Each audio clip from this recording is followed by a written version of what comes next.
Okay. All right, very good. Let me just say a couple of words for whoever may listen to the YouTube live later.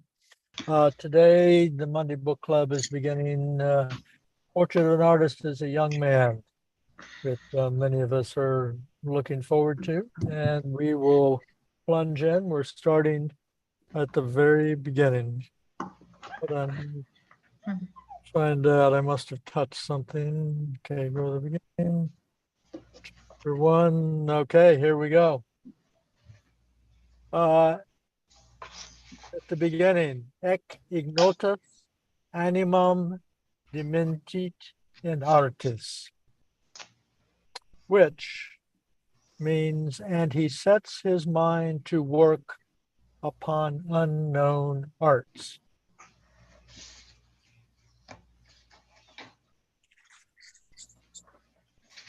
Chapter 1.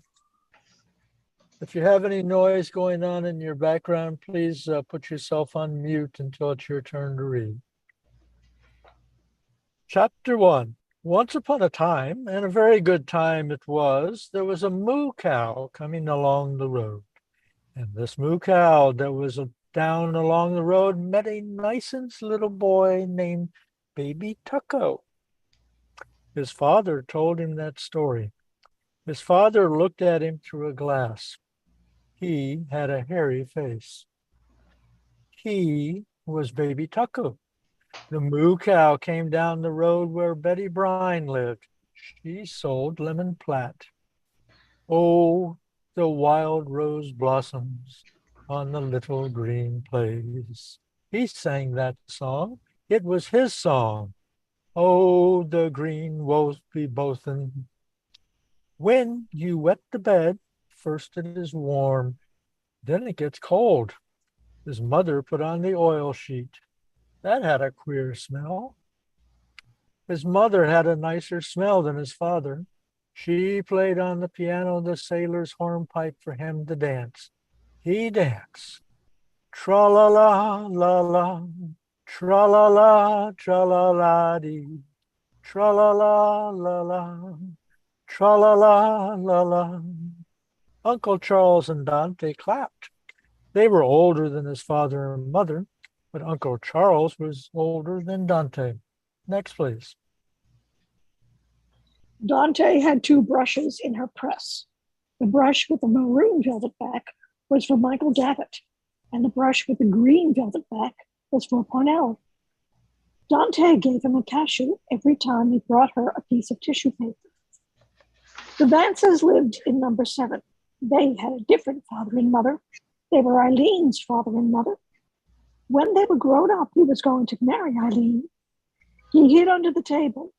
His mother said, "Oh, Stephen will apologize." Dante said, "If not, the eagles will come and pull out his eyes. Pull out his eyes, apologize, apologize, pull out his eyes, apologize, pull out his eyes, pull out his eyes, apologize." The wide playgrounds were swarming with boys. All were shouting, and the prefects urged them on with strong cries. The evening air was pale and chilly, and after every charge and thud of the footballers, the greasy leather orb flew like a heavy bird through the gray light.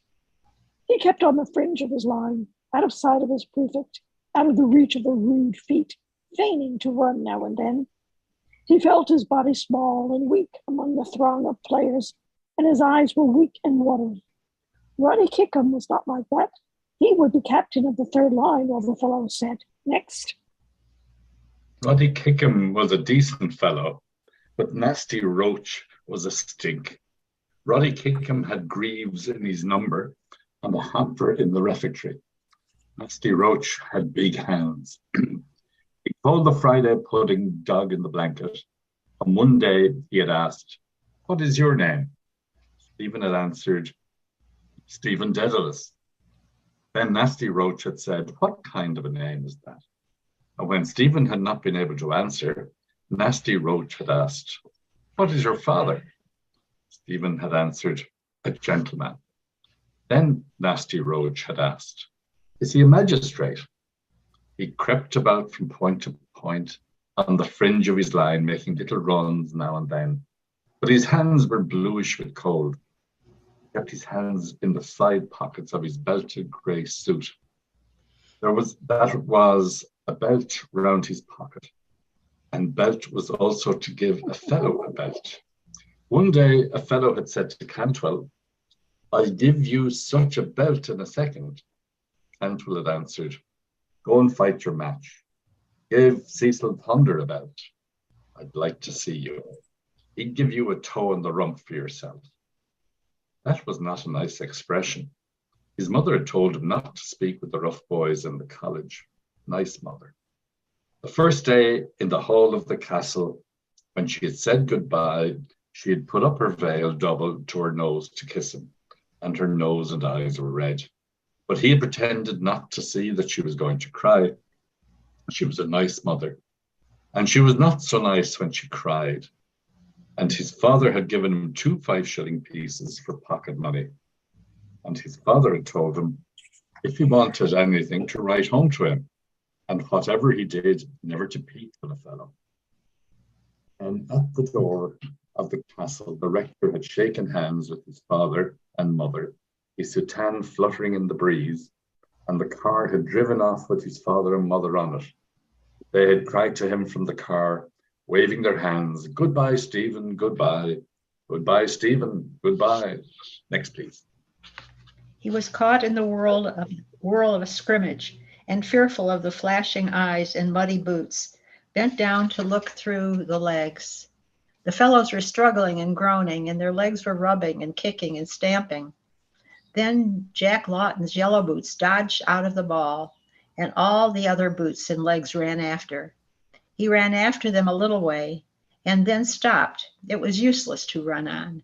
Soon they would be going home for the holidays. After summer in the study hall, he would change the number pasted up inside his desk from 77 to 76. It would be better to be in the study hall than out there in the cold. The sky was pale and cold, but there were lights in the castle. He wondered from which window Hamilton Rowan had thrown his hat on the ha-ha, and had there been flower beds at the time under the windows. One day he had been called to the castle. The butler had shown him the marks of the soldiers' slugs in the wood of the door, and had given him a piece of shortbread that the community ate. It was nice and warm to see the lights in the castle. It was like something in a book. Perhaps Leicester Abbey was like that. And there were nice sentences in Dr. Cornwell's spelling book. They were like poetry, but they were only sentences to learn the spelling from. Next, please. Wolsey died in Leicester Abbey, where the abbots buried him. Cancrena, a disease of plants, cancer one of animals. It would be nice to lie on the hearthrug before the fire, leaning his head upon his hands, and think of those sentences. He shivered as if he had cold, slimy water next his skin. That was mean of Wells to shoulder him in the square ditch, because he would not swap his little snuff box for Wells' seasoned Hackney's chestnut. The conqueror of 40, how cold and slimy the water had been. A fella had once seen a big rat jump into the scrum. Mother was sitting at the fire with Dante, waiting for Bridget to bring in the tea. She had her feet on the fender, and her jewelry slippers were so hot, and they had such a lovely warm smell. Dante knew a lot of things. She had taught him where the Mozambique Channel was, and what was the longest river in America, and what was the name of the highest mountain in the moon. Father Arnell knew more than Dante, because he was a priest, but both he and his father and Uncle Charles said that Dante was a clever woman and a well-read woman. And when Dante made that noise after dinner and then put up her hand to her mouth, that was heartburn. Next, please.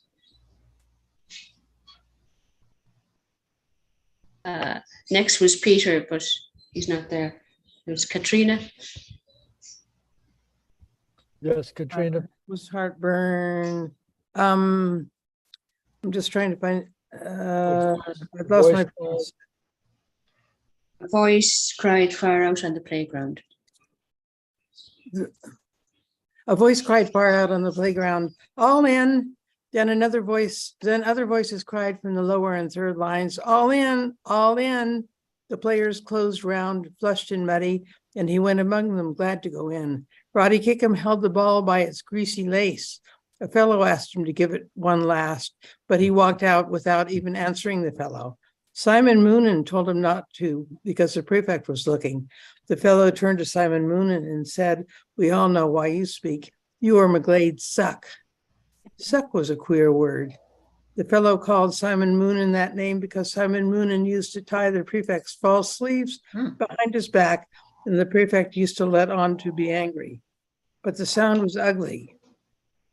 Once he had washed his hands in the lavatory of the Wicklow Hotel, and his father pulled the stopper up by the chain after, and the dirty water went down through the hole in the basin.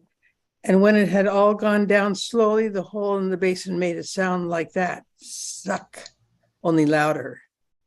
Remember that? And the white look of the lavatory made him feel cold and then hot. There were two cocks that you turned and water came out, cold and hot. He felt cold and then a little hot, and he could see the names printed on the cocks. That was a very queer thing. Next, please. And the air in the corridor chilled him too. It was queer and wettish, but soon the gas would be lit, and in burning it made a light noise, like a little song, always the same. And when the fellows stopped talking in the playroom, you could hear it. It was the hour for sums. Father Arnold wrote a hard sum on the board and then said, "Now then, who will win? Go ahead, York. Go ahead, Lancaster." Stephen tried his best, but the sum was too hard, and he felt confused.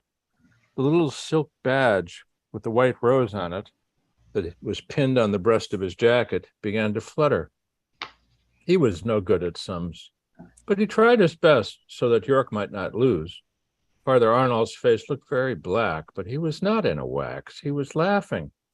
Then Jack Lawton cracked his fingers, and Father Arnold looked at his copybook and said, "Right, bravo, Lancaster. The red rose wins. Come on now, York, forge ahead."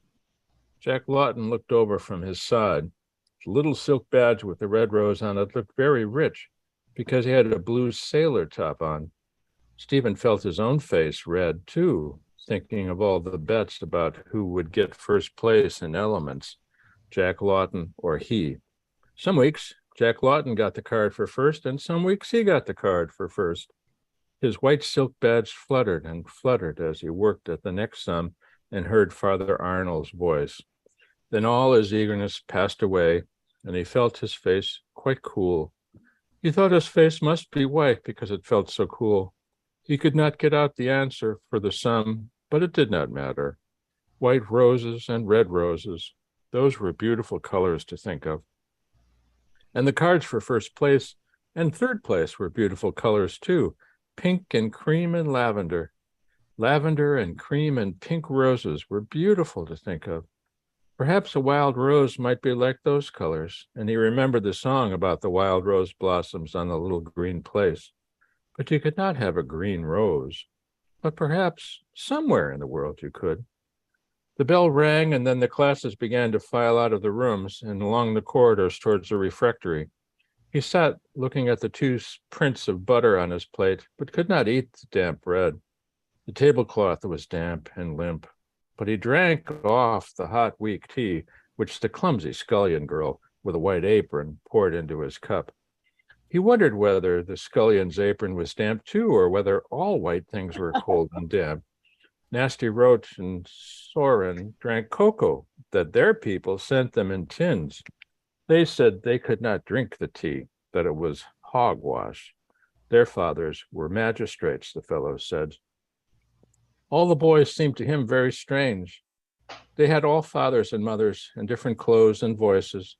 He longed to be at home and lay his head on his mother's lap, but he could not. And so he longed for the play and study and prayers to be over and to be in bed. Next, please. He drank another cup of hot tea, and Fleming said, "What's up? Have you a pain, or what's up with you?" "I don't know," Stephen said. Sick in your breadbasket, Fleming said, because your face looks white. It will go away. Oh, yes, Stephen said. But he was not sick there. He thought that he was sick in his heart if you could be sick in that place. Fleming was very decent to ask him. He wanted to cry. He leaned his elbows on the table and shut and opened the flaps of his ears. Then he heard the noise of the refectory every time he opened the flaps of his ears. It made a roar like a train at night. And when he closed the flaps, the roar was shut off like a train going into a tunnel. That night at Dalkey, the train had roared like that, and then, when it went into the tunnel, the roar stopped. He closed his eyes and the train went on, roaring and then stopping, roaring again, stopping. It was nice to hear it roar and stop, and then roar out of the tunnel again, and then stop. Then the higher line fellows began to come down along the matting in the middle of the refectory, Patty Rath and Jimmy McGee, and the Spaniard who was allowed to smoke cigars, and the little Portuguese who wore the woolly caps. And then the lower line tables and the tables of the third line, and every single fellow had a different way of walking. He sat in a corner of the playroom pretending to watch a game of dominoes, and once or twice he was able to hear for an instant the little song of the gas. The prefect was at the door with some boys, and Simon Moonan was nodding his false sleeves. He was telling them something about Tullabeg. Then he went away from the door, and Wells came over to Stephen and said, "Tell us, Daedalus, do you kiss your mother before you go to bed?" Stephen answered, "I do." Wells turned to the other fellows and said, "Oh, I say, here's a fellow says he kisses his mother every night before he goes to bed." The other fellows stopped their game and turned around laughing. Stephen blushed under their eyes and said, "I do not." Next, please. Well said.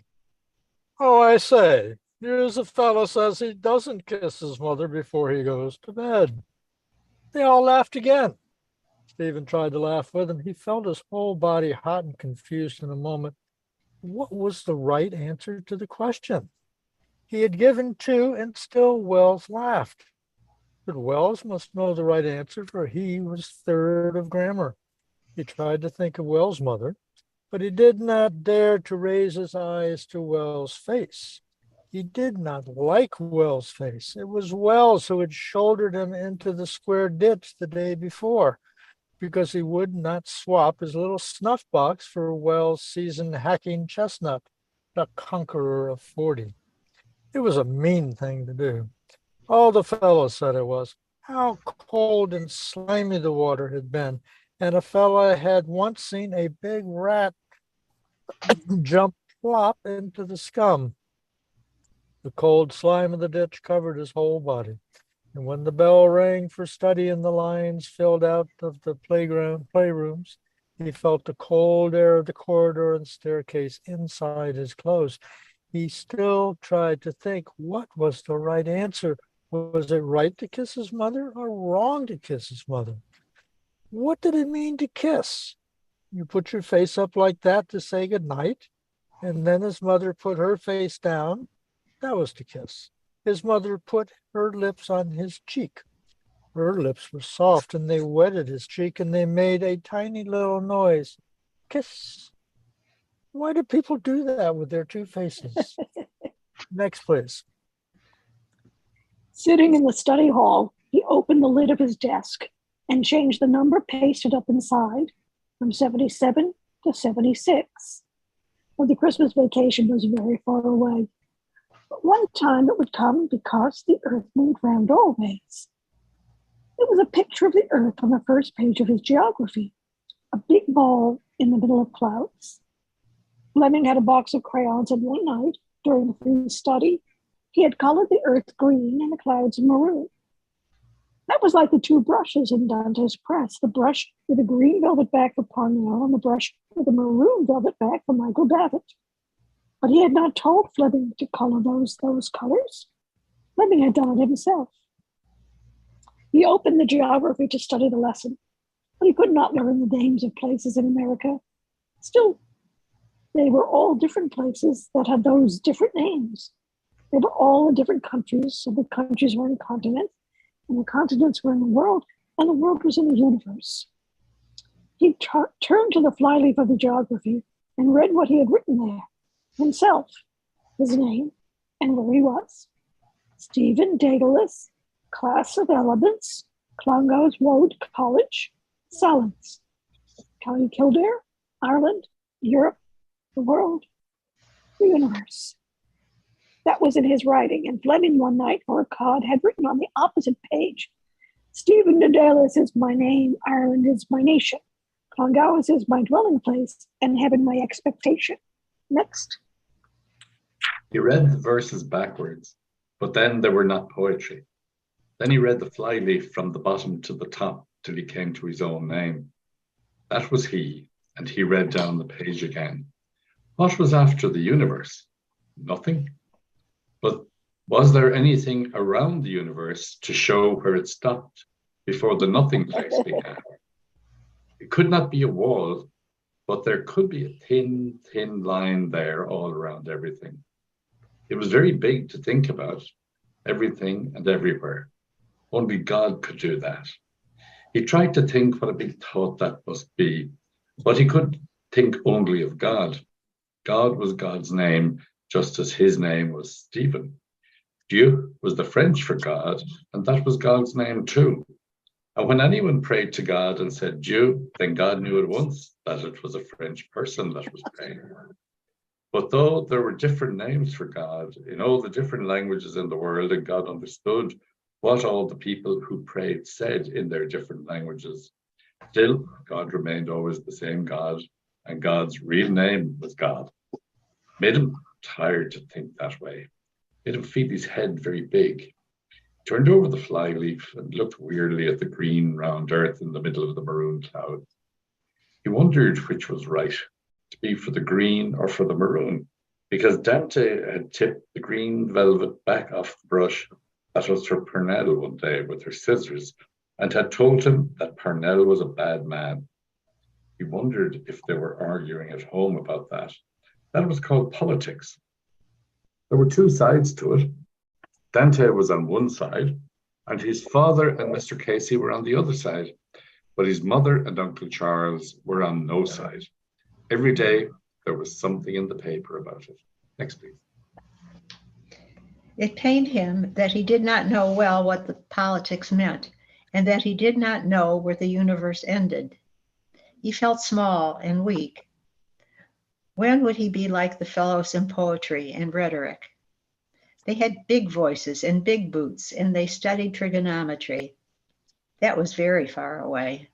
First came the vacation, and then the next term, and then vacation again, and then again another term, and then again the vacation. It was like a train going in and out of tunnels, and that was like the noise of the boys eating in the refectory when you opened and closed the flaps of the ears. Term, vacation, tunnel, out, noise, stop. How far away it was. It was better to go to bed, to sleep.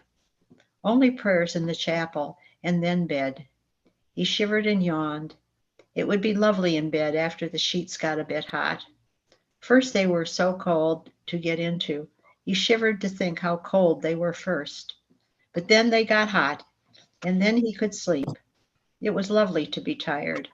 He yawned again. Night prayers, and then bed. He shivered and wanted to yawn. It would be lovely in a few minutes. He felt a warm glow creeping up from the cold, shivering sheets, warmer and warmer, till he felt warm all over, ever so warm, and yet he shivered a little and still wanted to yawn. Next, please. The bell rang for night prayers, and he filed out of the study hall after the others and down the staircase, along the corridors to the chapel. The corridors were darkly lit, and the chapel was darkly lit. Soon all would be dark and sleeping. There was cold night air in the chapel, and the marbles were the colour of the sea was at night. The sea was cold day and night, but it was colder at night. It was cold and dark under the seawall beside his father's house, but the kettle would be on the hob to make punch. The prefect of the chapel prayed above his head, and his memory knew the responses. O Lord, open our lips, and our mouths shall announce thy praise. Incline unto our aid, O God. O Lord, make haste to help us. There was a cold night smell in the chapel, but it was a holy smell. It was not like the smell of the old peasants who knelt at the back of the chapel at Sunday Mass. That was a smell of air and rain and turf and corduroy. But they were very holy peasants. They breathed behind him on his neck and sighed as they prayed. They lived in Clane, a fellow said, and there were little cottages there, and he had seen a woman standing at the half door of a cottage with a child in her arms as the cars had come back from Salins. It would be lovely to sleep for one night in that cottage before the fire of smoking turf, in the dark, lit by the fire, in the warm dark, breathing the smell of the peasants, air and rain and turf and corduroy. But oh, the road there between the trees was dark. He would be lost in the dark. It made him afraid to think of how it was. He heard the voice of the prefect of the chapel saying the last prayer, and he prayed it too against the dark outside under the trees. Next, please. Visit, we beseech thee, O Lord, this habitation, and drive away from it all the snares of the enemy. May thy holy angels dwell herein to preserve us in peace, and may thy blessing be always upon us through Christ our Lord. Amen. His fingers trembled as he undressed himself in the dormitory. He told his fingers to hurry up. He had to undress and then kneel and say his own prayers and be in bed before the gas was lowered so that he might not go to hell when he died. He rolled his stockings off and put on his nightshirt quickly and knelt trembling at his bedside and repeated his prayers quickly, fearing the gas would go down. He felt his shoulders shaking as he murmured, God bless my father and my mother and spare them to me. God bless my little brothers and sisters and spare them to me. God bless Dante and Uncle Charles and spare them to me. He blessed himself and climbed quickly into bed, and tucking the end of the nightshirt under his feet, curled himself together under the cold white sheets, shaking and trembling. But he would not go to hell when he died, and the shaking would stop. A voice bade the boys in the dormitory good night. He peered out for an instant over the coverlet and saw the yellow curtains round and before his bed that shut him off on all sides. The light was lowered quietly. Next, please. The prefect's shoes went away. Where? Down the staircase and along the corridors, or to his room at the end? He saw the dark. Was it true about the black dog that walked there at night with eyes as big as carriage lamps? They said it was the ghost of a murderer. A long shiver of fear flowed over his body. He saw the dark entrance hall of the castle. Old servants in old dress were in the ironing room above the staircase. It was long ago. The old servants were quiet. There was a fire there, but the hall was still dark. A figure came up the staircase from the hall. He wore the white cloak of a marshal. His face was pale and strange. He held his hand pressed to his side. He looked out of strange eyes at the old servants. They looked at him and saw their master's face and cloak and knew that he had received his death wound, but only the dark was where they looked. Only dark, silent air. Their master had received his death wound on the battlefield of Prague, far away over the sea. He was standing on the field. His hand was pressed to his side. His face was pale and strange, and he wore the white cloak of a marshal. Oh, how cold and strange it was to think of that. All the dark was cold and strange.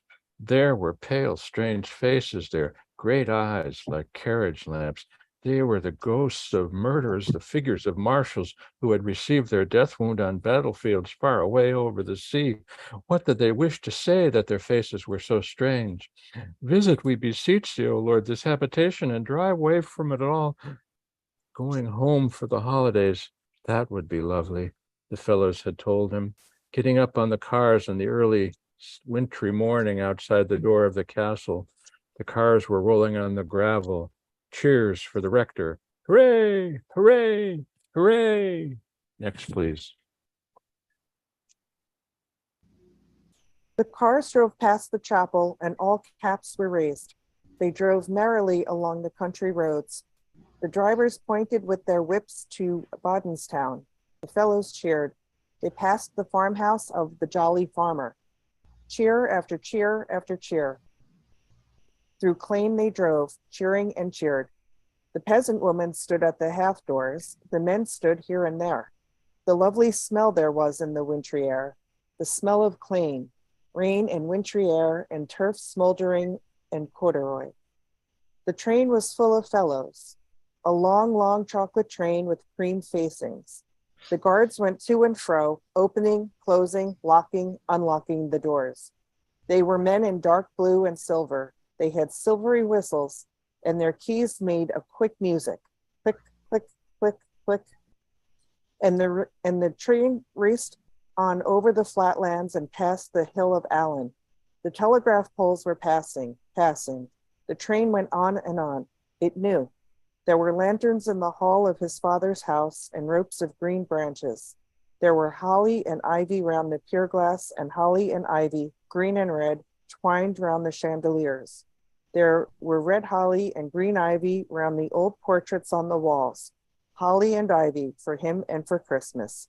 Lovely. All the people, welcome home, Stephen. Noises of welcome. His mother kissed him.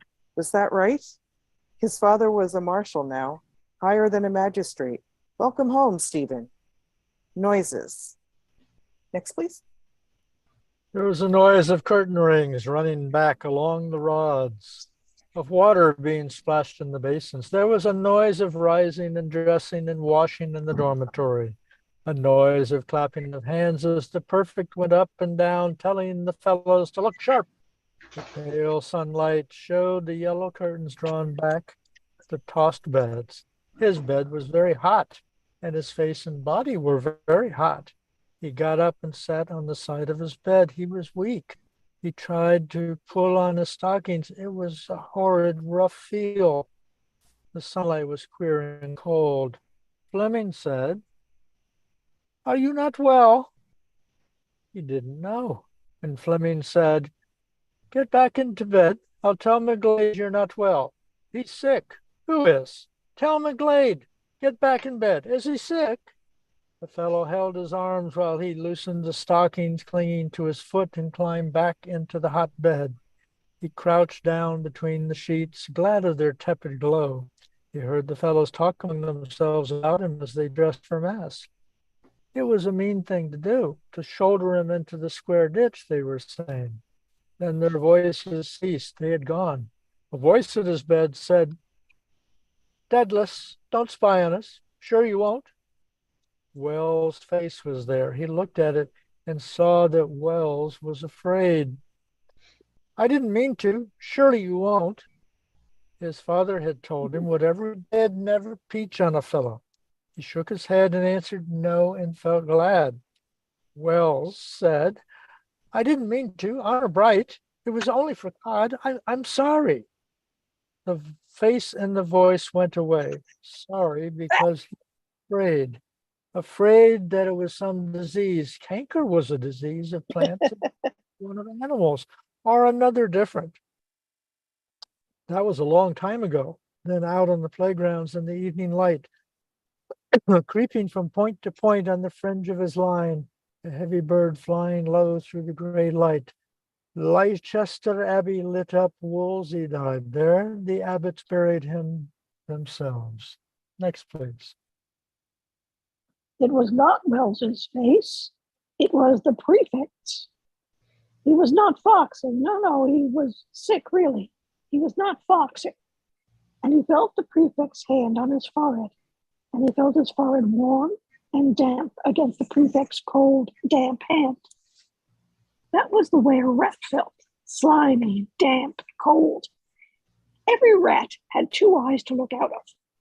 Sleek, slimy coats, little feet, tucked up to jump, black, shiny eyes to look out of.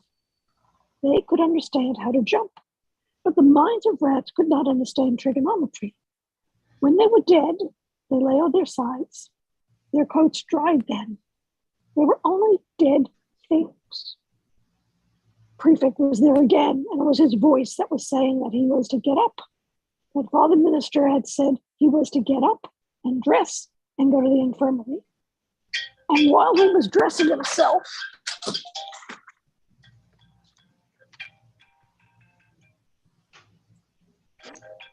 Excuse me.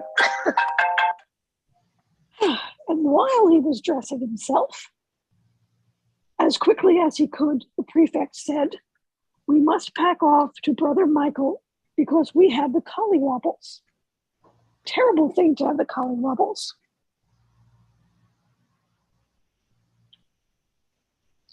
How we wobble when we have the collywobbles. He was very decent to say that. That was all to make him laugh. But he could not laugh because his cheeks and his lips were all shivering.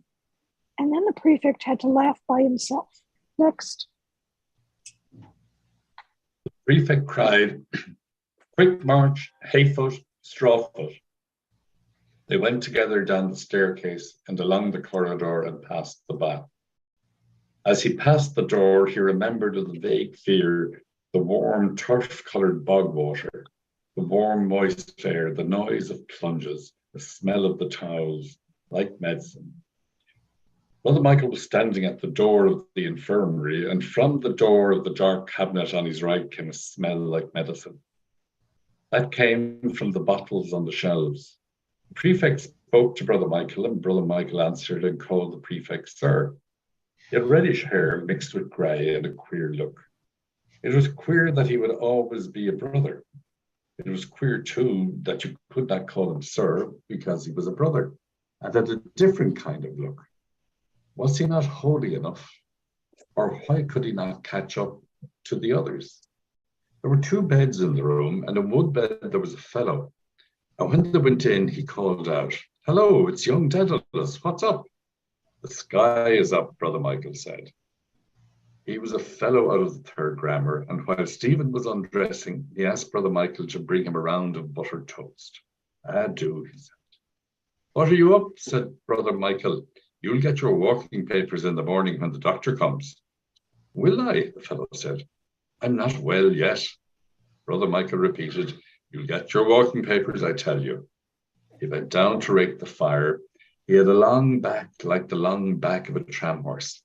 He shook the poker gravely and nodded his head at the fellow out of the third of grammar.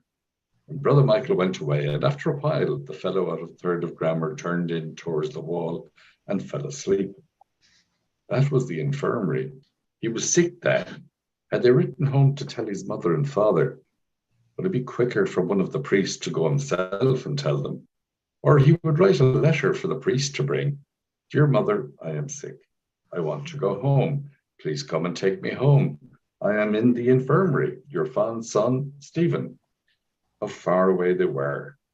There was cold sunlight outside the window. He wondered if he would die. You could die just the same on a sunny day. He might die before his mother came. Next, please. Then he would have a dead mass in the chapel, like the way the fellows had told him it was when Little had died. All the fellows would be at the mass, dressed in black, all with sad faces. Wells, too, would be there, but no fellow would look at him. The rector would be there in a cope of black and gold, and there would be tall yellow candles on the altar and round the I can't pronounce that, catafalque. And they would carry the coffin out of the chapel slowly, and he would be buried in the little graveyard of the community off the main avenue of limes. And Wells would be sorry then for what he had done, and the bell would toll slowly. He could hear the tolling. He said over to himself the song that Bridget had taught him. "Ding dong, the castle bell, farewell, my mother. Bury me in the old churchyard beside my eldest brother. My coffin shall be black, 6 angels at my back, 2 to sing and 2 to pray, and 2 to carry my soul away." How beautiful and sad that was. How beautiful the words were where they said, "Bury me in the old churchyard." A tremor passed over his body. How sad and how beautiful. He wanted to cry quietly, but not for himself, for the words, so beautiful and sad, like music. The bell, farewell, oh, farewell. Next, please. The cold sunlight was weaker, and Brother Michael was standing at his bedside with a bowl of beef tea. He was glad, for his mouth was hot and dry. He could hear them playing in the playgrounds, and the day was going on in the college just as he were there. Then Brother Michael was going away, and the fellow out of the third of grammar told him to be sure and come back and tell him all the news in the paper. He told Stephen that his name was Atty, and that his father kept a lot of racehorses that were spiffing jumpers, and that his father would give a good tip to Brother Michael any time he wanted it, because Brother Michael was very decent and always told him the news out of the paper that he got every day up in the castle. There was every kind of news in the paper: accidents, shipwrecks, sports, and politics. Now it is all about politics in the papers, he said. Do your people talk about that too? Yes, Stephen said. Mine too, he said. Then he thought for a moment and said, You have a queer name, Daedalus. And I have a queer name too, Athy. My name is the town name of a town. Your name is like Latin. And then he asked, Are you good at riddles? Stephen answered, Not very good. Then he said, Can you answer me this one? Why is the county of Kildare like the leg of a fellow's breeches? Stephen thought what could be the answer, and then said, I gave up. Because there's a tie in it, he said. Do you see the joke? Athy in the town, in the county Kildare, and a tie in the other tie. Oh, I see, Stephen said. Next, please. That's an old riddle, he said. After a moment, he said, I say. What? Asked Stephen.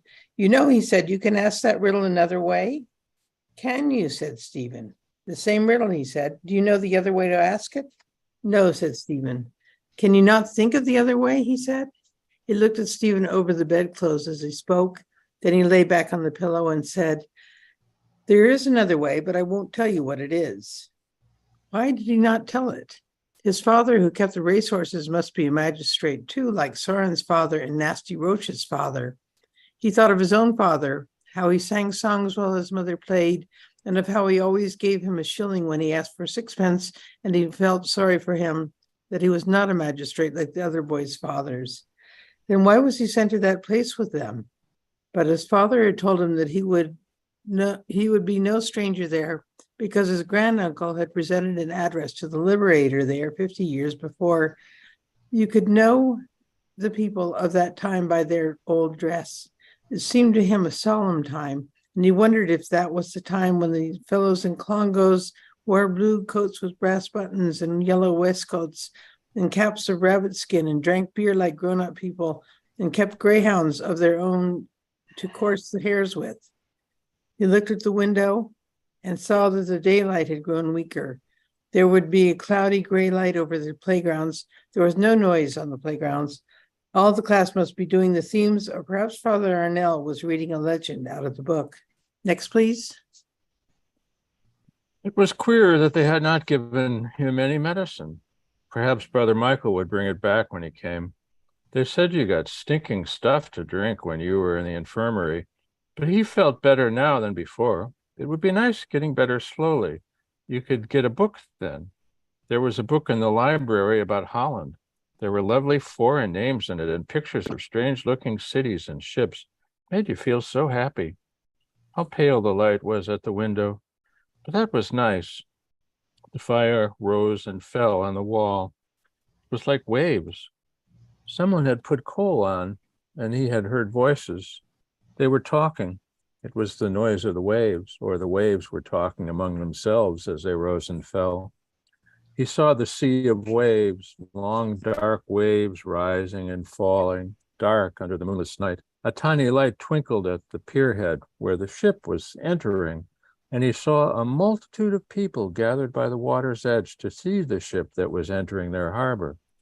A tall man stood on the deck, looking out towards the flat, dark land, and by the light of the pierhead he saw his face, the sorrowful face of Brother Michael. He saw him lift his hand towards the people and heard him say in a loud voice of sorrow over the waters, "He is dead. We saw him lying upon the catafalque." A wail of sorrow went up from the people. "Parnell, Parnell, he's dead." They fell upon their knees, moaning in sorrow, and he saw Dante in a maroon velvet dress and with a green velvet mantle hanging from her shoulders, walking proudly and silently past the people who knelt by the water's edge. Next, please. A great fire, banked high and red, flamed in the grate, and under the ivy-twined branches of the chandelier, the Christmas table was spread. They had come home a little late, and still dinner was not ready, but it would be ready in a jiffy, his mother had said. They were waiting for the door to open and for the servants to come in, holding the big dishes covered with their heavy metal covers. All were waiting. Uncle Charles, who sat far away in the shadow of the window, Dante and Mr. Casey, who sat in the easy chairs at either side of the hearth, Stephen, seated on a chair between them, his feet resting on the toasted boss. Mr. Dedalus looked at himself in the pier glass above the mantelpiece, waxed out his mustache ends, and then, parting his coattails, stood with his back to the glowing fire, and still from time to time, he withdrew a hand from his coattail to wax out one of the mustache ends. Mr. Casey leaned his head to one side and, smiling, tapped the gland of his neck with his fingers. And Stephen smiled too, for he knew now that it was not true that Mr. Casey had a purse of silver in his throat. He smiled to think how the silvery noise which Mr. Casey used to make had deceived him. And when he had tried to open Mr. Casey's hand to see if the purse of silver was hidden there, he had seen that the fingers could not be straightened out. And Mr. Casey had told him that he had got these 3 cramped fingers making a birthday present for Queen Victoria. Mr. Casey tapped the gland of his neck and smiled at Stephen with sleepy eyes. And Mr. Dedalus said to him, "Yes, well now, that's all right. Oh, we had a good walk, hadn't we, John? Yes, I wonder if there's any likelihood of dinner this evening. Yes, oh, well now, we got a good breath of ozone round the head today. Ah, bedad." He turned to Dante and said, "You didn't stir out at all, Mrs. Reardon?" Dante frowned and said shortly, "No." Mr. Dedalus dropped his coattails and went over to the sideboard. He brought forth a great stone jar of whiskey from the locker and filled the decanter slowly, bending now and then to see how much he had poured in. Then replacing the jar in the locker, he poured a little of the whiskey into 2 glasses, added a little water, and came back with them to the fireplace. Next. "A thimbleful, John," he said, "just to whet your appetite." Mr. Casey took the glass, drank, and placed it near him on the mantelpiece. Then he said, "Well, I can't help thinking of our friend Christopher manufacturing." He broke into a fit of laughter and coughing and added, "Manufacturing that champagne for those fellows." Mr. Dedalus laughed loudly. "Is it Christie?" he said. "There's more cunning in one of those warts on his bald head than in a pack of Jack Foxes." He inclined his head, closed his eyes, and licked his lips profusely. Began to speak with the voice of the hotel keeper. And he had such a soft mouth when he was speaking to you. Don't you know, he was very moist and watery about the dewlaps. God bless him. Mr. Casey was still struggling through his fits of coughing and laughter. Stephen, seeing and hearing the hotel keeper through his father's face and voice, laughed. Mr. Dedalus put up his eyeglass and, staring down at him, said quietly and kindly, "What are you laughing at, you little puppy, you?" The servants entered and placed the dishes on the table. Mrs. Dedalus followed, and the places were arranged. Next, please.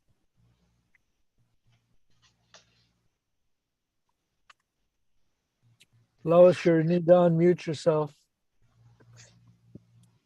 Have to do it once a year. "Sit over," she said. Mr. Dedalus went to the end of the table and said, "Now, Mrs. Reardon, sit over.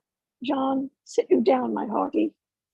He looked round to where Uncle Charles sat and said, "Now then, sir, there's a bird here waiting for you." When all had taken their seats, he laid his hand on the cover and then said quickly, withdrawing it, "Now, Stephen." Stephen stood up in his place to say the grace before meals. "Bless us, O Lord, and these thy gifts, which through thy bounty we're about to receive, through Christ our Lord, amen." All blessed themselves, and Mr. Dedalus, with a sigh of pleasure, lifted from the dish the heavy cover, curled around the edge with glistening drops. Stephen looked at the plump turkey which had lain trussed and skewered on the kitchen table. He knew that his father had paid a guinea for it in Dunn's or Donia Street, and that the man had prodded it often at the breastbone to show how good it was. And he remembered the man's voice when he had said, "Take that one, sir. That's the real Alley Day." Why did Mr. Barnett in Clongowes call his pandybat a turkey? But Clongowes was far away, and the warm, heavy smell of turkey, ham, celery, of the plates and dishes of a great fire was banked high and red in the grate, and the green ivy and red holly made you feel so happy. And when dinner was ended, the big plum pudding would be carried in, studded with peeled almonds and sprigs of holly, with bluish fire running around it, and a little green flag flying from the top. It was his first Christmas dinner, and he thought of his little brothers and sisters who were waiting in the nursery, as he had often waited, till the pudding came. The deep low collar and the Eton jacket made him feel queer and oldish. And that morning, when his mother had brought him down to the parlor, dressed for mass, his father had cried. That was because he was thinking of his own father. And Uncle Charles had said so too.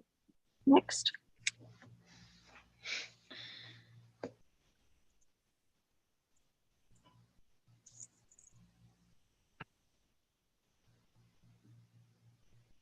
Donna, you need to.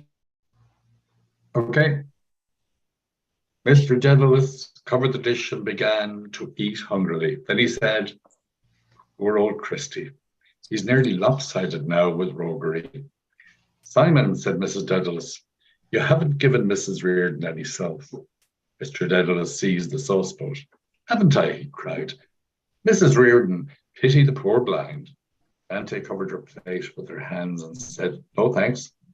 Mr. Dedalus turned to Uncle Charles. "How are you off, sir?" "Right as the mail, Simon." "You, John?" "I'm all right. Go on yourself." "Mary?" "Here, Stephen, here's something to make your hair curl." He poured sauce freely over Stephen's plate and set the bowl again on the table. Then he asked Uncle Charles, was it tender? Uncle Charles could not speak because his mouth was full, but he nodded that it was. "That was a good answer our friend made to the canon." "What?" said Mr. Dedalus. "I didn't think he had that much in him," said Mr. Casey. "I'll pay you your dues, Father, when you cease turning the house of God into a polling booth." "A nice answer," said Dante, "for any man calling himself a Catholic to give his priest." "They have only themselves to blame," said Mr. Dedalus suavely. "If they took a fool's advice, they would confine their attention to religion." "It is religion," Dante said. "They're doing their duty in warning the people." "We go to the house of God," Mr. Casey said, "in all humility to pray to our Maker and not to hear election addresses." "It is religion," Dante said again. "They are right. They must direct their flocks." "And preach politics from the altar, is it?" asked Mr. Dedalus. "Certainly," said Dante. "It is a question of public morality. A priest would not be a priest if he did not tell his flock what is right and what is wrong." Mrs. Dedalus laid down her knife and fork, saying, "For pity's sake and for pity's sake, let us have no political discussion on this day of all days of the year." "Quite right, ma'am," said Uncle Charles. "Now, Simon, that's quite enough now. Not another word now." Yes, Mr. Dedalus, quickly." He uncovered the dish boldly and said, "Now then, who's for more turkey?" Nobody answered. Dante said, "Nice language for any Catholic to use." "Mrs. Reardon, I appeal to you," said Mrs. Dedalus, "let the matter drop now." Dante turned to her and said, "And I am to sit here and listen to the pastors of my church being flouted." "Nobody is saying a word against them," said Mr. Dedalus, "so long as they don't meddle in politics." Next week. "The bishops and priests of Ireland have spoken," said Dante, "and they must be obeyed." "Let them leave politics alone," said Mr. Casey, "or the people may leave their church alone." "You hear?" said Dante, turning to Mr. Dedalus. "Mr. Casey, Simon," said Mrs. Dedalus, "let it end now." Too bad, said Uncle Charles. "What?" cried Mr. Dedalus. "Were we to desert him at the bidding of the English people?" "He was no longer worthy to lead," said Dante. He was a public sinner. We are all sinners and black sinners, said Mr. Casey coldly. Woe he to the man by whom the scandal cometh, said Mrs. Reardon. It would be better for him that a millstone were tied around his neck and that he were cast into the depth of the sea rather than that he should scandalize one of these, my least little ones. That is the language of the Holy Christ. And very bad language, if you ask me, said Mr. Dedalus coolly. Simon, Simon, said Uncle Charles, the boy. Yes, Mr. Dedalus, I was thinking about the bad language that the railway porter. Well, now, that's all right. Here, Stephen, show me your plate. And, old chap, eat away now. Here. He heaped up the food on Stephen's plate and served Uncle Charles and Mr. Casey to large pieces of turkey and splashes of sauce. Mrs. Dedalus was eating little, and Dante sat with her hands in her lap. She was red in the face. Mr. Dedalus rooted with the carvers at the end of the table and said, There's a tasty bit here we call the Pope's nose, if any lady or gentleman. He held a piece of fowl up on the prong of the carving fork. Nobody spoke. He put it on his own plate, saying, Well, you can't say, but you were asked. I think I had better eat it myself, because I'm not well in my health lately. He winked at Stephen and, replacing the dish cover, began to eat again. Next, please. There was a silence while he ate. Then he said, Well, now, the day kept up fine after all. There were plenty of strangers down too. Nobody spoke. He said again, I think there were more strangers down than last Christmas. He looked round at the others whose faces were bent towards their plates and, receiving no reply, waited for a moment and said bitterly, Well, my Christmas dinner has been spoiled anyhow. There could be neither luck nor grace, Dante said, in a house where there is no respect for the pastors of the church. Mr. Dedalus threw his knife and fork noisily on his plate. Respect, he said. Is it for Billy with the lip or the tub of guts up in Armagh? Respect. Prince of the church, said Mr. Casey with slow scorn. Lord Leitrim's coachmans, yes, Mr. Dedalus. They are the Lord anointed, Dante said. They are an honour to their country. Tub of guts, said Mr. Dedalus coarsely. He has a handsome face, mind you, in repose. You should see that fella lapping up his bacon and cabbage of a cold winter's day. Oh, Johnny. He twisted his features into a grimace of helly hostility and made a lapping noise with his lips. Next, please. Really, Simon, said Mrs. Dedalus, you should not speak that way before Stephen. It's not right. Oh, he'll remember all this when he grows up, said Dante hotly. The language he heard against God and religion and the priests in his own home. And let him remember too, cried Mr. Casey to her from across the table. The language was which the priests pawns, the language was which the priests and the priest pawns broke Parnell's heart and hounded him into his grave. Let him remember that too when he grows up. Sons of bitches, cried Mr. Dedalus. When he was down, they turned on him to betray him and rend him like rats in a sewer, low-lived dogs, and they took it. By Christ, they look it. By Christ, they look it. They behaved badly, cried Dante. They obeyed their bishops. They behaved rightly, cried Dante. They obeyed their bishops and their priests. Honor to them. Uncle Charles, well, it is perfectly dreadful to say that not even for one day of the year, said Mrs. Dedalus, can we be free from these dreadful disputes. Uncle Charles raised his hand mildly and said, come now. Can we not have our opinions, whatever they are, without this bad temper in this bad language? It is too bad, surely. Mrs. Dedalus spoke to Dante in a low voice, but Dante said loudly, I will not say nothing. I will defend my church and my religion when it is insulted and spit on by renegade Catholics. Mr. Casey pushed his plate rudely into the middle of the table and resting his elbows before him on the horse, said in a hoarse voice to his host, tell me, did I tell you that story about a very famous spit? Next, please. You did not, John, said Mr. Dedalus. Why then, said Mr. Casey, it is a most instructive story. It happened not long ago in the county Wicklow, where we are now. He broke off and turning towards Dante, said with a quiet indignation, and I may tell you, ma'am, that I, if you mean me, am no renegade Catholic. I am a Catholic as my father was, and his father before him, and his father before him again, when we gave up our lives rather than sell our faith. The more shame to you now, Dante said, to speak as you do. The story, John, said Mr. Dedalus, smiling. Let us have the story anyhow. Catholic indeed, repeated Dante ironically. The blackest Protestant in the land would not speak the language I have heard this evening. Mr. Dedalus began to sway his head to and fro, crooning like a country singer. I am no Protestant, I tell you again, said Mr. Casey, flushing.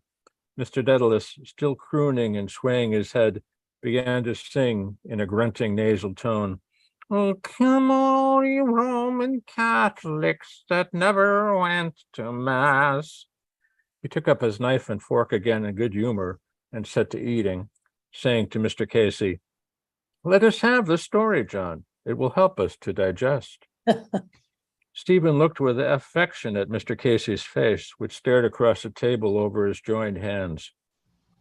He liked to sit near him at the fire, looking up at his dark, fierce face. But his dark eyes were never fierce, and his slow voice was good to listen to. But why was he then against the priests? Because Dante must be right then, but he had heard his father say that she was a spoiled nun and that she had come out of the convent in the Alleghenies when her brother had got the money from the savages for the trinkets and the chainies. Perhaps that made her severe against Parnell. And she did not like him to play with Eileen because Eileen was a Protestant. And when she was young, she knew children that used to play with Protestants, and the Protestants used to make fun of the litany of the Blessed Virgin. Tower of Ivory, they used to say, House of Gold. How could a woman be a tower of ivory or a house of gold?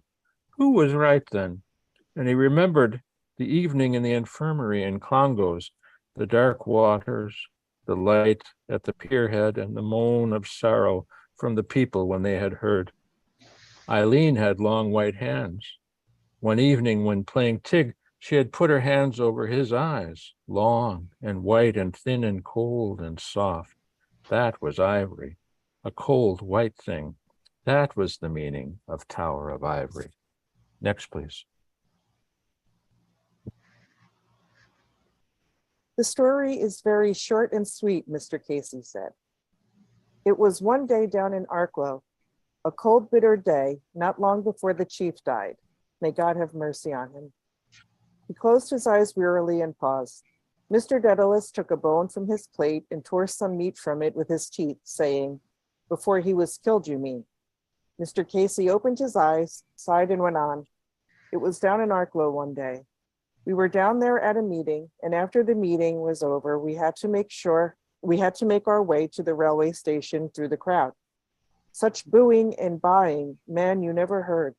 They called us all the names in the world. Well, there was one old lady, and a drunken old harridan she was surely, that paid all her attention to me. She kept dancing alongside beside me in the mud, bawling and screaming into my face, Priest Hunter, the Paris funds, Mr. Fox, Kitty O'Shea. And what did you do, John? Asked Mr. Dedalus. I let her bawl away, said Mr. Casey. It was a cold day, and to keep up my heart, I had, saving your presence, ma'am, a quid of Tullamore in my mouth, and I'm sure I couldn't say a word in any case because my mouth was full of tobacco juice. Well, John? Well, I let her bawl away to her heart's content, Kitty O'Shea's and the rest of it, till she called that lady a name that I won't sully this Christmas board, nor your ears, ma'am, nor my own lips by repeating. He paused. Mr. Dedalus, lifting his head from the bone, asked, and what did you do, John? Do, said Mr. Casey. She stuck her ugly old face up at me when she said it, and I had my mouth full of tobacco juice. I bent down to her and, says I to her like that. She turned aside and made the act of spitting. Says I to her like that. right into her eye. He clapped his hand to his eye and gave a hoarse scream of pain. "Oh, Jesus, Mary, and Joseph," says he. "I'm blinded," says she. I'm blinded and drowned." He stopped in a fit of coughing and laughter, repeating, "I'm blinded entirely." Mr. Dedalus laughed loudly and lay back in his chair while Uncle Charles swayed his head to and fro. Dante looked very terribly angry and repeated while they laughed, "Very nice, ha, very nice." Next. It was not nice about the spit in the woman's eye.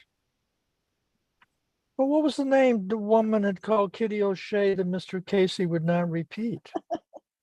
He thought of Mr. Casey walking through the crowds of people and making speeches from a wagonette. That was what he had been in prison for. And he remembered that one night Sergeant O'Neill had come to the house and had stood in the hall talking in a low voice with his father and chewing nervously at the chin strap of his cap.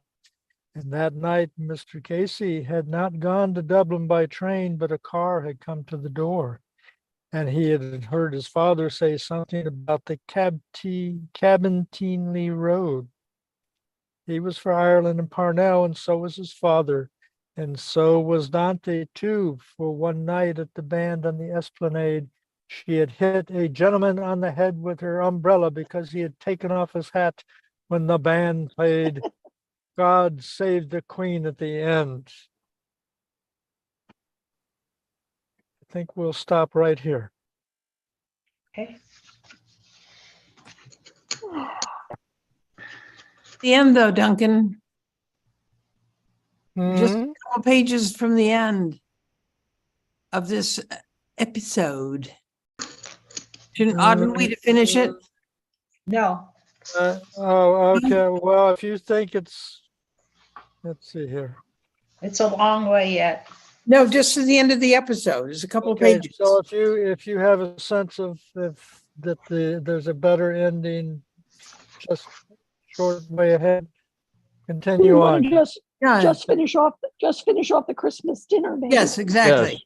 Right Exactly. where there's a grouping of stars or asterisks that Yeah. mark the break Yeah. in a page and a half. Oh, I see. Yeah. Okay. On we Okay. go. Mr. Daedalus gave a snort of contempt. "Ah, Johnny," said, "it is true for them.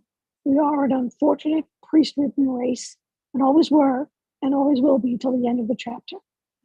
Uncle Charles shook his head, saying, "Bad business, bad business." Mr. Daedalus repeated, "A priest-ridden, God-forsaken race." He pointed to the portrait of his grandfather on the wall to his right. "Do you see that old chap up there, John?" he said. "He was a good Irishman when there was no money in the job. He was condemned to death as a white boy, but he had a saying about our clerical friends that he would never let one of them put his 2 feet under his mahogany." Dante broke in angrily. "If we are a priest-ridden race, we ought to be proud of it. They are the apple of God's eye. Touch them not," said Christ, "for they are the apple of my eye." "And can we not love our country then?" asked Mr. Casey. "Are we not to follow the man that was born to lead us?" "A traitor to his country," replied Dante. "A traitor, an adulterer. The priests were right to abandon him. The priests were always the true friends of Ireland." "Were they, Faith?" said Mr. Casey. He threw his fist on the table and, frowning angrily, protruded one finger after another. "Didn't the bishops of Ireland betray us in the time of the Union, when Bishop Lanigan presented an address of loyalty to the Marquis Cornwallis? Didn't the bishops and priests sell the aspirations of their country in 1829 in return for Catholic emancipation? Didn't they denounce the Fenian movement from the pulpit and in the confession box? And didn't they dishonor the ashes of Terence Ballou McManus?" Next. His face was glowing with anger, and Stephen felt the glow rise to his own cheek as the spoken words thrilled him. Mr. Dedalus uttered a guffaw of coarse scorn. "Oh my God," he cried, "I forgot little old Paul Cullen, another apple of God's eye." Dante bent across the table and cried to Mr. Casey, "Right, right. They were always right. God and morality and religion come first." Mrs. Dedalus, seeing her excitement, said to her, "Mrs. Reardon, Don't excite yourself answering them. God and religion before everything, Dante cried. God and religion before the world. Mr. Casey raised his clenched fist and brought it down the table with a crash. Very well then, he shouted hoarsely. If it comes to that, no God for Ireland. John, John, cried Mr. Dedalus, seizing his guest by the coat sleeve. Dante stared across the table, her cheeks shaking. Mr. Casey struggled up from his chair and bent across the table towards her, scraping the air from before his eyes with one hand, as though he was tearing aside a cobweb. No God for Ireland, he cried. We have had too much God in Ireland. Away with God. Blasphemer, devil, screamed Dante, starting to her feet and almost spitting in his face. Uncle Charles and Mr. Dedalus pulled Mr. Casey back into his chair again, but to him from both sides reasonably. He stared before him out of his dark, flaming eyes, repeating, Away with God, I say. Dante shoved her chair violently aside and left the table, upsetting her napkin ring, which rolled slowly along the carpet and came to rest against the foot of an easy chair. Mrs. Dedalus rose quickly and followed her towards the door. At the door, Dante turned around violently and shouted down the room, her cheeks flushed and quivering with rage. Devil out of hell, we won. We crushed him to death. Fiend. The door slammed behind her. Mr. Casey, freeing his arms from his holders, suddenly bowed his head on his hands with a sob of pain. Poor Parnell, he cried loudly, my dead king. Sobbed loudly and bitterly. Stephen, raising his tear-stricken face, saw that his father's eyes.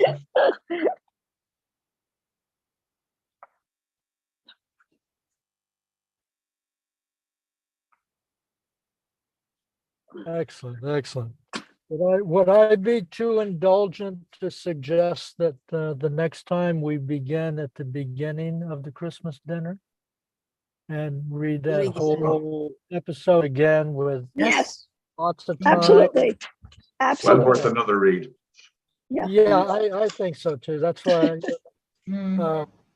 it is such a wonderful piece and is so freaking timely.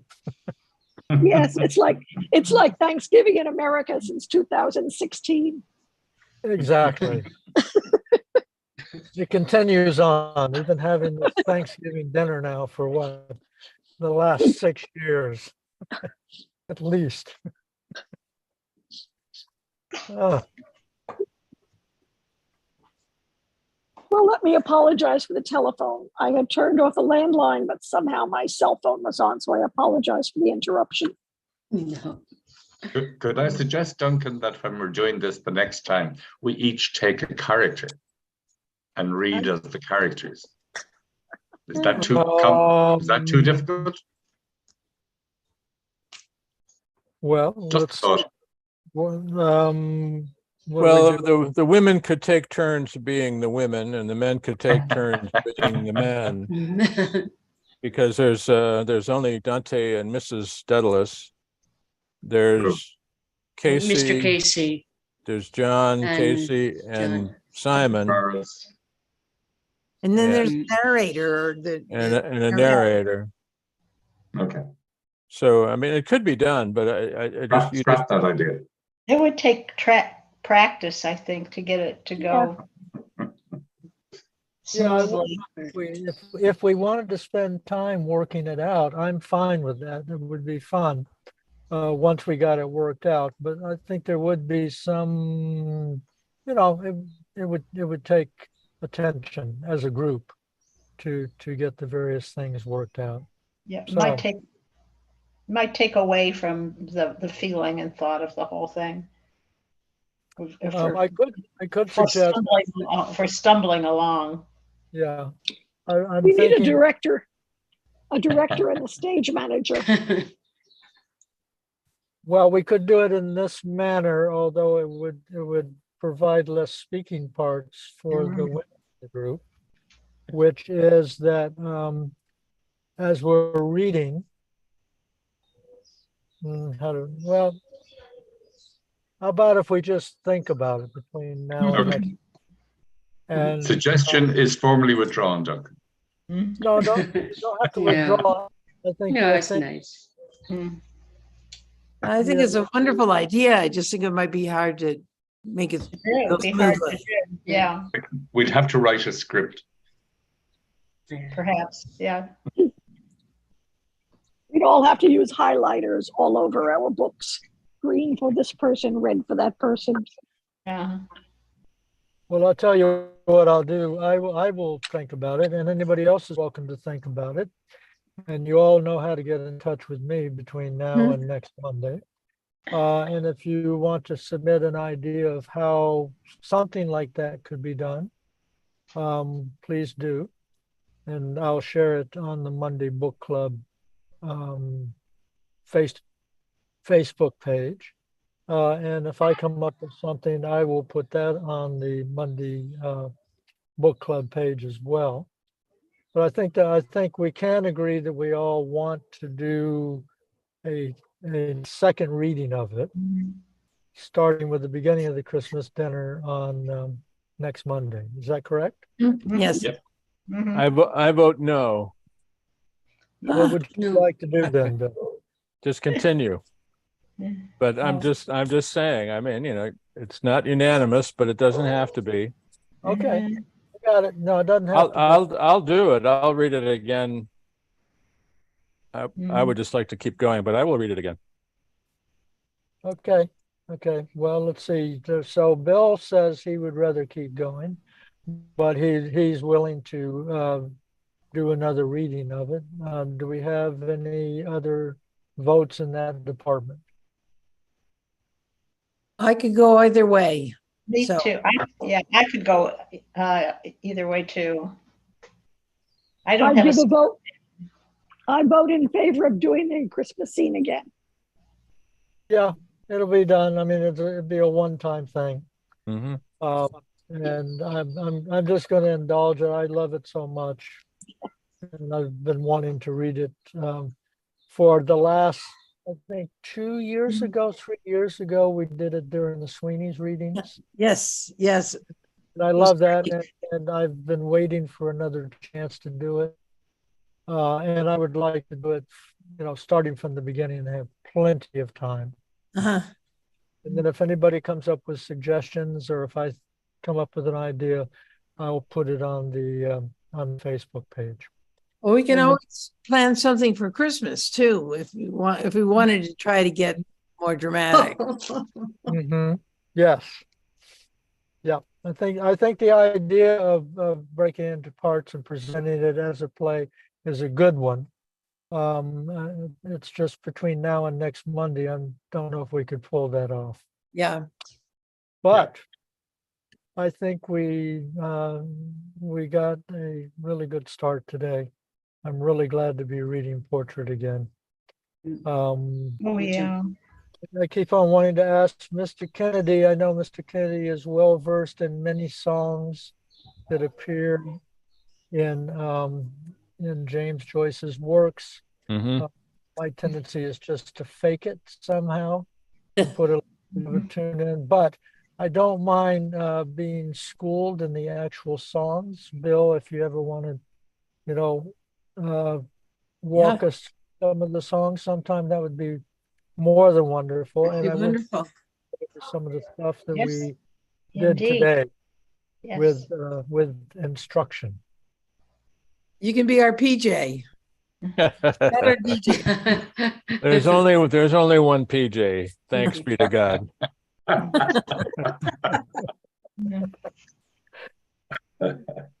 All right.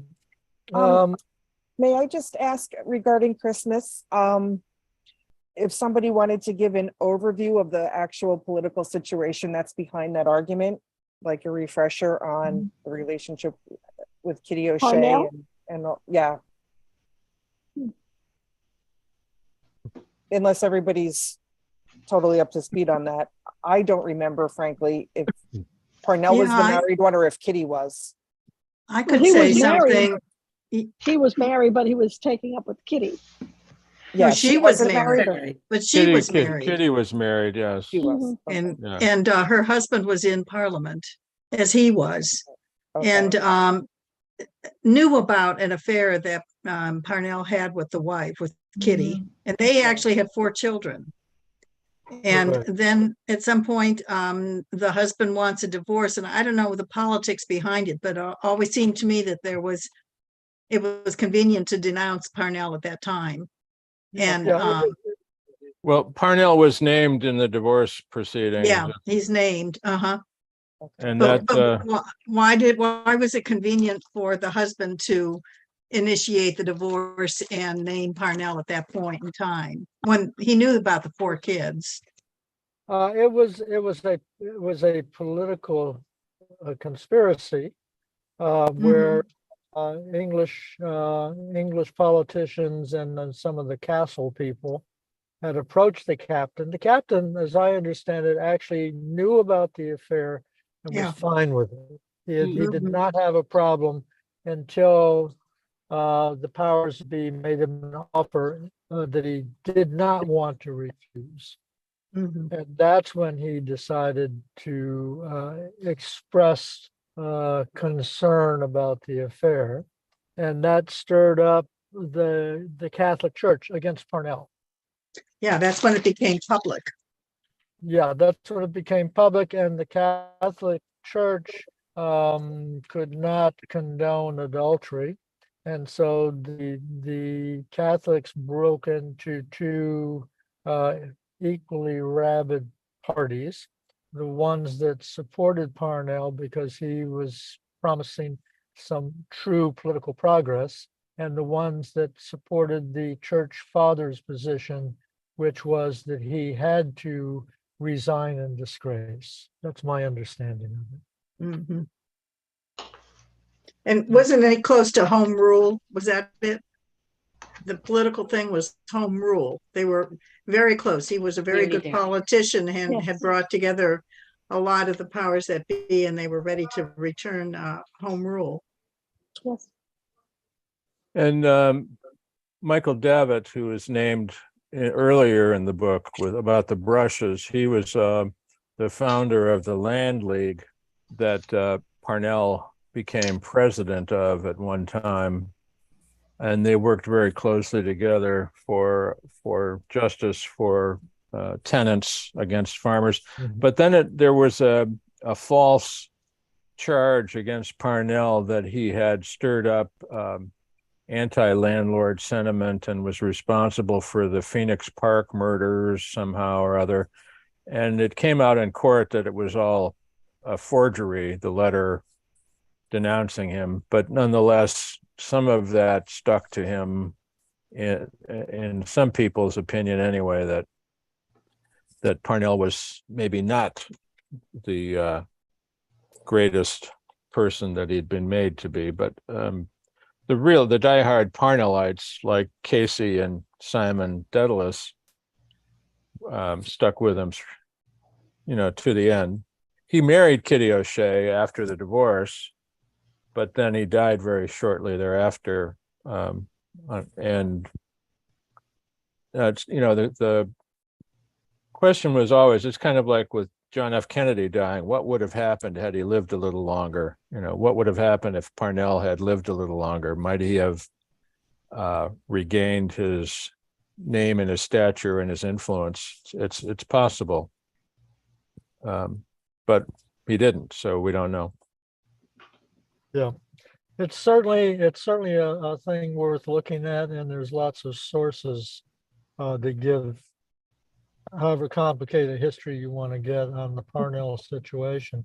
Mhm. But prior to Kitty O'Shea, as Bill pointed out, the English forces aligned with castle politicians meaning the English inclined politicians that controlled Dublin, etc. They had tried to pin other scandals on him, but it failed because the guy who had made up a forged document couldn't spell. And he had misspelled a very important word, which I can't remember what the word was, but if somebody tells me, I'll go, oh yeah, that's right. So that, and was after that failure that they decided to do this, the sexual scandal thing. Yeah.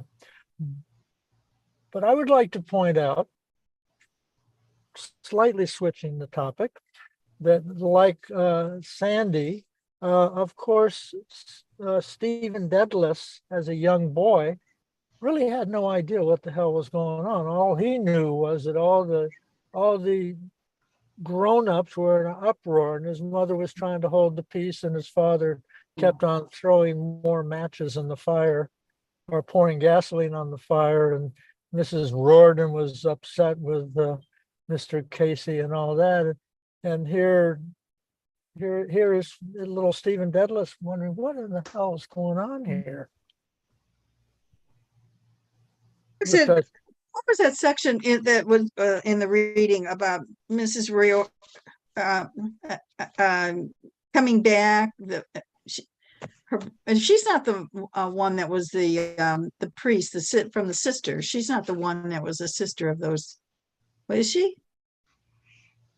Mrs. Riordan, she has to come back from her travels or her work abroad or something. That was in the reading today. Her spoiled nun being. Well, none, yeah. Yeah. She must have left the convent. Okay, so she was in a convent. Well, we don't know. Seems That's so, just, yeah. I think that's Simon Dedalus's very just a joke on his part, but not Okay. maybe not a nice joke. Okay. Can I go back to Parnell for a second? Yeah. Sure. There's some notes in the back of my book, and it says Parnell, he is dead.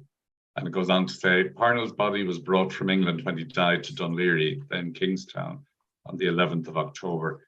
It was met by a large and grieving crowd, among which was Yeats, there to meet Maud Gonne. Yeats described the funeral and the burial of Parnell as the event that closed the Irish 19th century. Mhm. And wasn't Parnell a Protestant actually? Yeah. He was That not- much I can say. Like for the Irish? Yeah, he was not a Catholic. In fact, Yeah. um, It was. and he was not quotes pure Irish. He had American. I think his mother was Irish, and his mother was American. I forget. One of his parents was actually American. mhm. It's like Eamon de Valera. Yeah. But when you look at the trajectory of the politics between Ireland and England, if he had one home rule, then Ireland would always be part of England. But in time, it becomes the Republic of Ireland in 1947 or 48. Mhm. I mean, the issue was not settled, and so it became an opportunity for an even better resolution, which is a separation from England.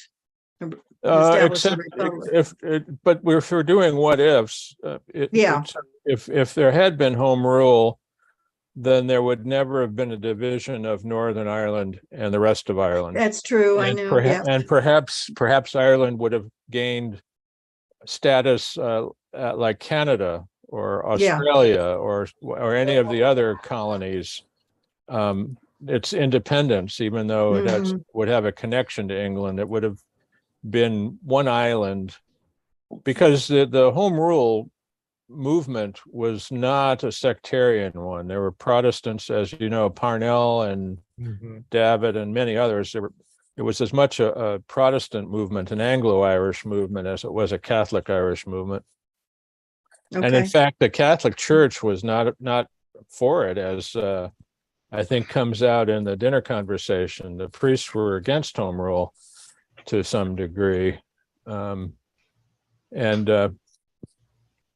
it was right after. So Parnell died in 91 and the home rule bill was defeated in 92. And so the feeling was, had he lived, it might not have, or had there not been the scandal, Ireland probably would have achieved home rule. which is not to say that the British Parliament couldn't at some later time have revoked it and done some other thing, which they do all the time, which they've been doing to Scotland for centuries, giving them some independence and then taking it back and then giving them a little bit and taking it back. So they might have done the same with Ireland as their needs saw fit. That's why they say that you can't trust the British Empire on which the sun never sets, because you can't trust them in the dark. Right. Yeah. Well, they are That is true. the prime example, but the problem is that you cannot trust a political system. But of course, we have to have political systems. So this is, I think, why Joyce was so attracted to people like Vico and Quinet. Is he despaired of a just political system. I've got to go. I'm sorry. This is great. I love it. It's here to stay. Katrina. Yeah, we'll do this again next Monday. Look forward to it. Thank you. Yeah, me too. Beautiful. Thank you. I don't know who said it or how exactly it goes, but there's something like he who would have the perfect government must also accept its corresponding misrule. So you could have the best system in the world, but people are going to screw it up. Yeah. Yeah, I'm afraid I'm of that party. That's a happy note to finish on. Yeah. Yes. Well, let's say goodbye till next Monday. Thank you all so Thanks, much. everybody.